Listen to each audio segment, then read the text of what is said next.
ऐसा हम इसलिए कह रहे हैं, अगर ऐसा नहीं किया तो फिर क्या कारण था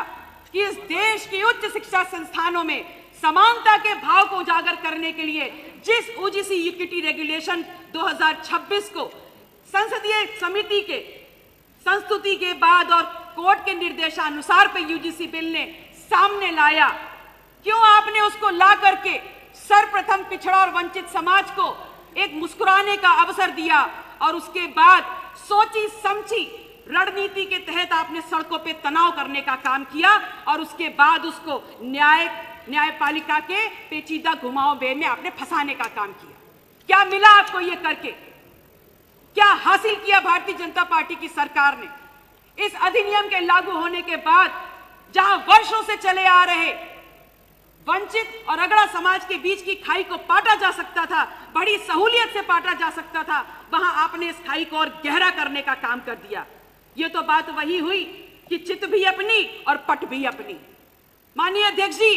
जितना सवाल आज सरकार के ऊपर उठ रहा है उससे ज्यादा सवाल आज हम सब के ऊपर भी है, हम जनप्रतिनिधियों के ऊपर भी है, क्योंकि वंचित समाज उच्च शिक्षा में अपने सम्मान और अपनी शिक्षा के लिए आज तमाम जनप्रतिनिधियों की तरफ आशा भरी निगाहों से देख रहा है। और बड़ी विनम्रता के साथ ये कहना चाहेंगे कि ये हम सब की जिम्मेदारी है कि दलगत राजनीति से ऊपर उठ करके इस विषय पर चर्चा करी जाए और आगे बढ़ के बात की जाए। अन्यथा की स्थिति में रामधारी सिंकर जी ने तो लिख ही दिया है कि जो तटस्थ है समय लिख देगा उसका भी अपराध। माननीय अध्यक्ष जी,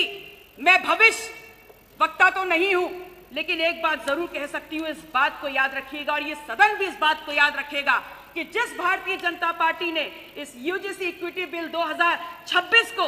न्यायपालिका के झंझावट में फंसाने का काम किया है, वही घुटनों पे आकर के इस इक्विटी बिल को लागू करेगी। और ऐसा इसलिए कह रहे हैं कि भारतीय जनता पार्टी की सरकार के लिए उनकी सोच में सत्ता कायम करना, सत्ता में रहना ही सबसे बड़ा सिद्धांत है।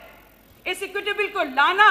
उसको सड़कों पे तनाव के रूप में फैलाना और फिर न्यायपालिका में फंसाना, इन तमाम घटनाक्रम के बीच में इस समय अवधि में उन्होंने वोट के बढ़ते हानि लाभ जोड़ घटाने के आंकलन को बहुत अच्छे से कर दिया है और इस बात को जरूर स्थापित कर दिया है कि भारतीय जनता पार्टी चाहे छाती पीट पीट करके कुछ भी कहे,